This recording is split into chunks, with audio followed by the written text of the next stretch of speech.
Welcome or welcome back for another episode of What's New with Human Design, my weekly transit report. Before we dive in, I want to make sure that you know that you still have time to join my Activate Your Lightworker Leadership Codes mini course that starts this afternoon and goes for 3 days with teachings. And then on Thursday, we have live interaction. You get to ask your questions. We'll do some laser coaching and we'll be able to help really kind of dive in. And the purpose of this is to get you in touch with aspects of your human design chart that are indicators for your life purpose and your contribution and for the leadership that you're designed to bring. There'll also be a session on the 8 pillars of feminine sovereignty that will help you be able to determine and appreciate all of the growth and development that you've already done in your life, and then also the places where you might want to build some new capacities. So the registration for that is free, and the link is down below, and I hope I will see you there. The transit we're in today and tomorrow is the same as the one that I talked about in last week's video.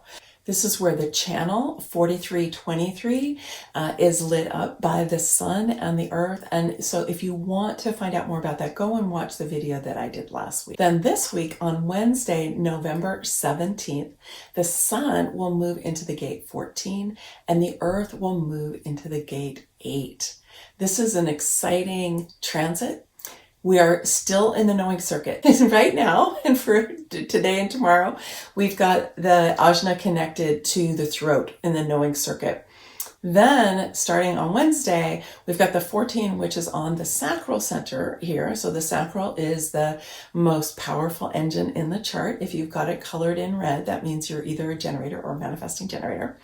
And so the 14 is coming up from the top of the sacral, pointing up towards the G center.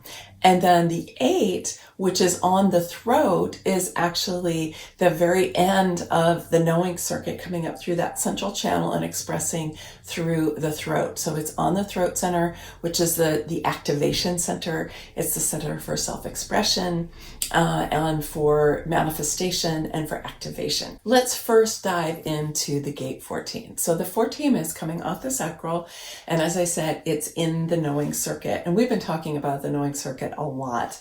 It is the biggest subcircuit, so many of the gates in the human design system are in the knowing circuit. I hope that you're really getting a sense of how significant this circuit is. It's really kind of the dominant of the subcircuits because it's so big. And it is here to be different. It's here to bring change. It is not a mainstream energy at all.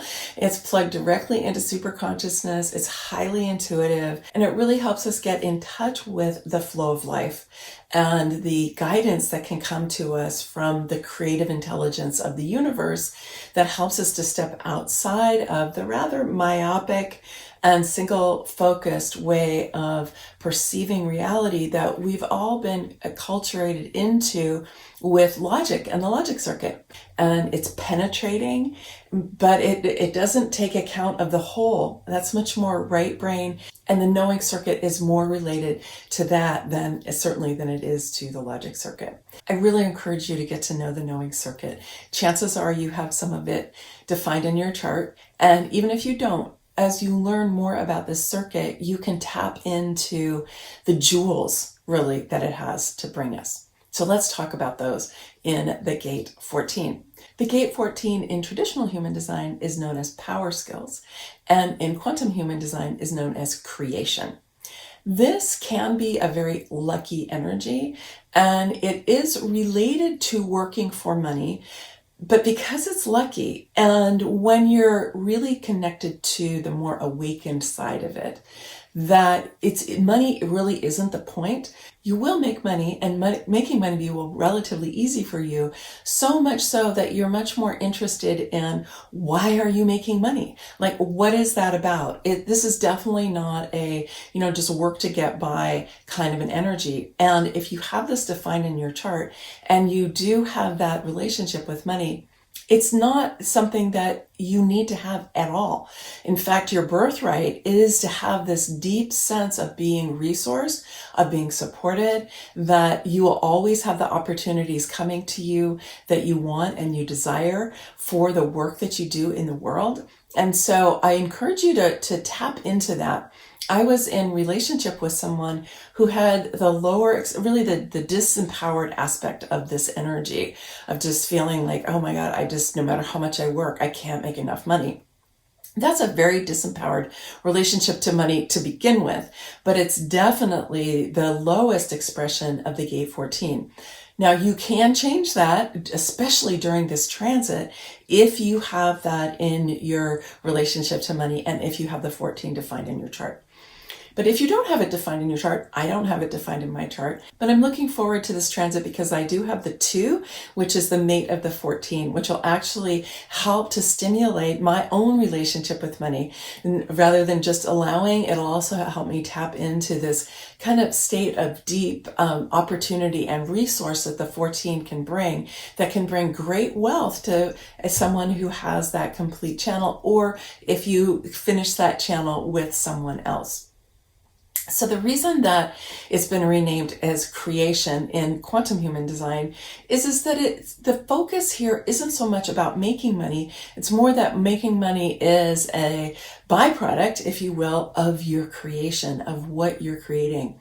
Because the sacral, remember, is divine life force energy. It's powerful. And so those of us who have the sacral defined in our chart as generators, we're here to create, we're here to build. And the 14 is like, yes, I'm here to build and money will come to me as a result. It's a really nice way to have a kind of abundance mentality because we love to engage in life, as generators for sure, but really all of us like to contribute. And we do want to be able to receive resources back as a result of making our contribution, because that's how we can do more in our lives. It's how we can contribute to others. It's how we can sustain ourselves and so on. So one of the key pieces here is tapping into this energy of the 14 so that our income is sustainable. Sustainable meaning it's regular, it's here, and it supports us. It's not something we have to worry about, we have to be concerned about. And if you are worrying about it, then you're more identifying with the scarcity mentality, which is built into Western culture, really, this idea of scarcity, which unfortunately also stimulates greed. But when we can step out of the scarcity greed duality into a state of being resourced and having a sense of enoughness, then we can create sustainable income. We can know that it's coming. We don't have to worry about it. And we can really focus on the service that we're providing and know that the energy that we're putting out through our service is going to come back to us through more opportunities and through a variety of different resources. Some of that's going to be money. Some of it's going to be goodwill. Some of it's going to be the transformation that people in our environment are going to experience as the result of what we're providing. There's all different ways that energy and resources come back to us when we focus on our service and also allow the money that we really deserve to come to us. With the Earth moving into the gate 8, as I said, it's on the throat. It's the final expression of the knowing circuit coming up through that central channel. So in a way, that 14 is going to be fueling that 8. In traditional human design, the gate 8 is known as contribution, and in quantum human design, known as fulfillment. I actually like to put those two together because ideally when we are making our contribution, we feel fulfilled, right? And so its mate is of the self-expression that's coming off the G center. And so it's about our ability to be connected with our purpose, to be expressing ourselves, to be being fueled by the energy of the heart in what we're doing, and to bring forth that which is ours to provide. You are a unique being in all of creation. Even though your soul may have incarnated in many different times, in many different bodies and timelines and all of that, your expression right now in your human body at this time on planet Earth is completely unique. And so your contribution, what you're here to provide, is unique. And if you don't provide it, there'll be a missing space in the world.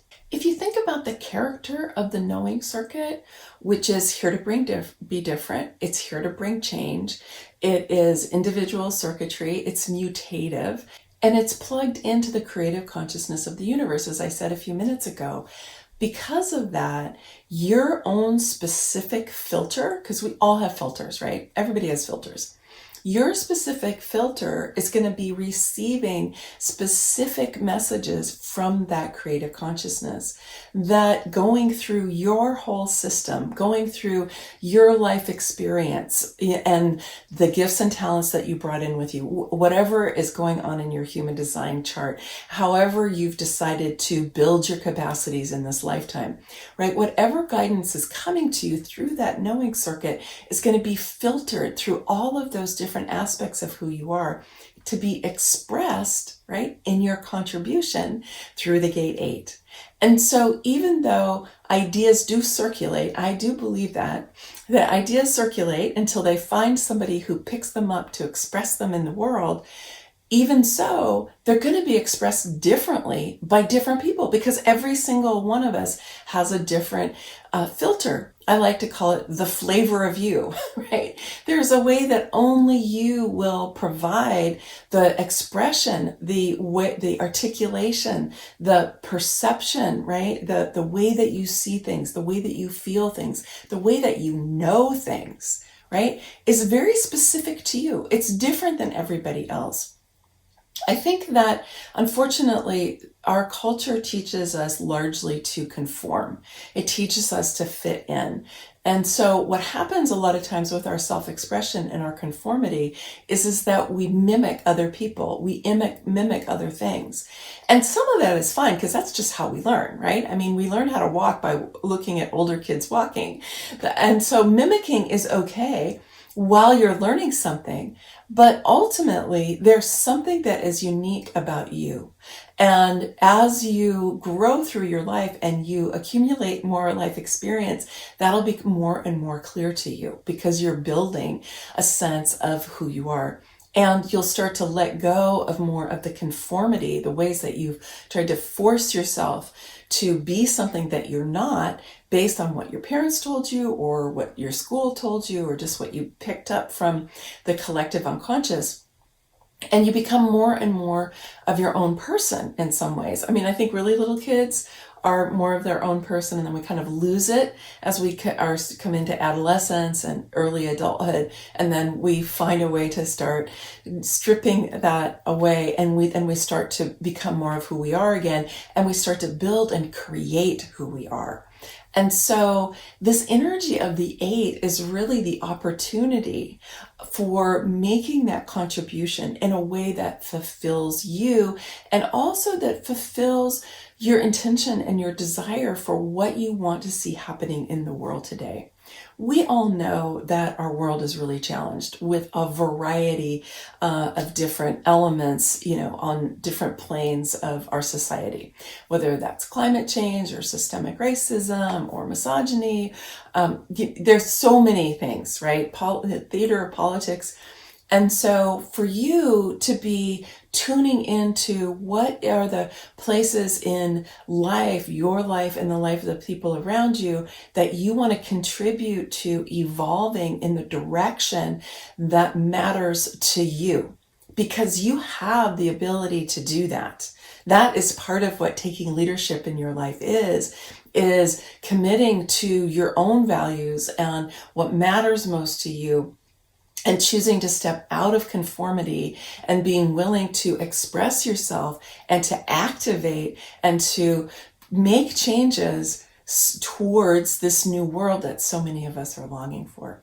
So you can ground yourself in that right now while the earth is transiting the gate 8. And when you do that, the work of service that you do in the world, which is the gate 14, will bring you resources. It'll bring you money. It'll bring you opportunities. It'll bring you people that you need to know, all kinds of different things. When you're grounded in this sense of, yes, I am here to make my contribution in ways that are fulfilling to me.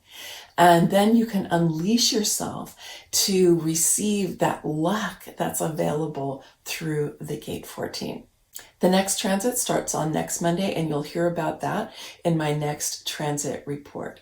In the meantime, please do join us for Activate Your Lightworker Leadership Codes, which starts today. And I love that it's starting while we're still having the 4323, really helping us to plug into that creative consciousness.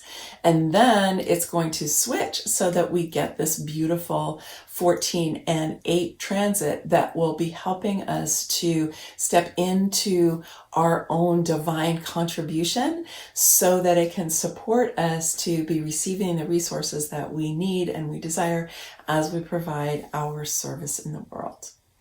This is this week's transit report. Many blessings, much love. Bye for now.